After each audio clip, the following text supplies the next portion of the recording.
qui est en train de se chercher, l'école qui se cherche, ce n'est pas accident que nos jeunes parlent. Pas fuient, parce qu'ils ne peuvent pas vivre là. Il n'y a pas de perspective. La tête bien faite, la tête bien pleine, ce paradis scolaire, il faut l'abandonner. Pour entrer, les Chinois vous disent, et la tête et le cœur et les mains. Voilà la Chine. Donc, je vais vous souhaiter, vous remercier d'abord de votre présence. Et tous ceux et celles parmi vous qui sont là pour participer à ces débats, je vous dis vraiment au nom du ministère et du gouvernement, merci. J'espère que les discussions seront bordeuses.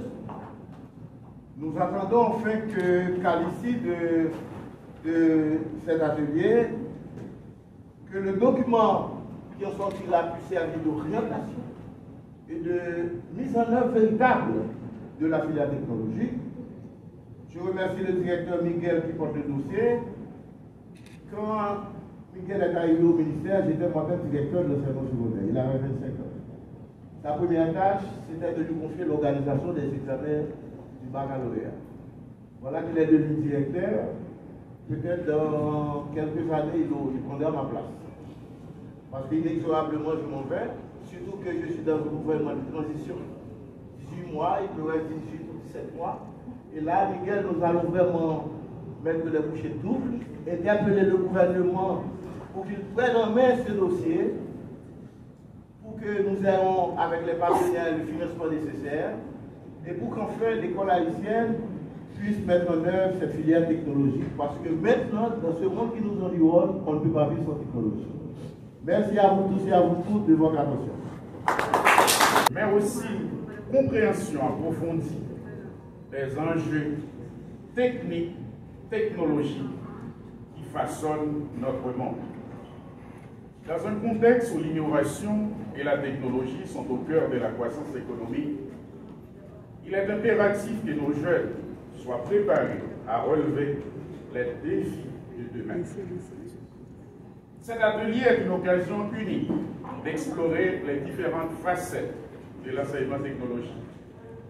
Nous aurons l'opportunité d'échanger des idées, de partager des expériences et de développer des stratégies qui permettront d'enrichir notre approche pédagogique.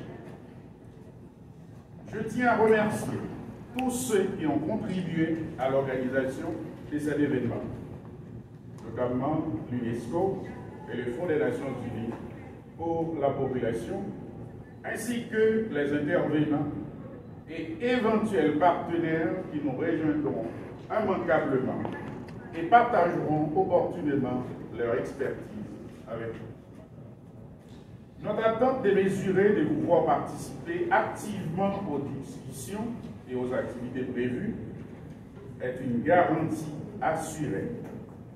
Votre engagement manifeste est aussi essentiel pour faire de cet atelier un succès et pour implanter résolument notre filière d'enseignement technologique.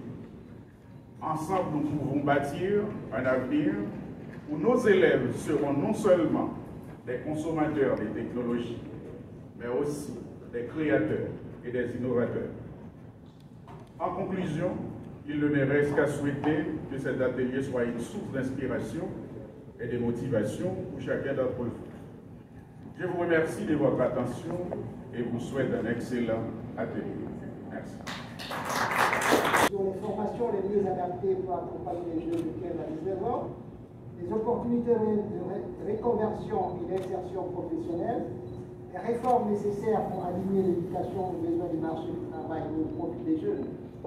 Donc s'il semble important d'apprendre des expériences locales et internationales pour améliorer la qualité de l'enseignement technologique, il est aussi important d'aligner les programmes qui sortiront de cette consultation sur les standards internationaux tout en veillant aux besoins et aux contextes spécifiques.